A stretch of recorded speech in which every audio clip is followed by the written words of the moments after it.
नमस्कार आज्ञा मु कालंदी साहू बड़संदापुर चौदा कटक कौच जगन्नाथंकर अपूर्व कृपा समस्ते जानिछंती एवं जगन्नाथ जड़े कपटिया बोली ताहा मध्य जानिछंती।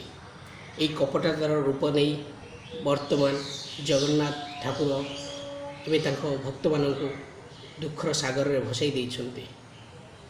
मु जानिनी भगवानकर ये गोटे कौ लीला तथापि यही परिप्रेक्षी मोर गोटे छोटिया कविताटी आपण मानकु सुनाउछि। जगतधर नाथ कालिया सात कहीं पाई तुमे करुछ कर हंत संत कही दियो तुमे मनर कपट भक्तंग पाई खोल हे कबाट दर्शन दियो प्रभु जगन्नाथ तुम बिना एठी सबु जे असंत गुंडीचारे प्रभु आस विजे होई बरदांडे भक्त रही अनाई दूर कर प्रभु कोरोना भाइरस भक्तंक हाथे गड़ु नंदीघोष भक्त प्रेमे बंधा कालिया शांत तुम्हें ही आरंभ तुम्हें ही अंत।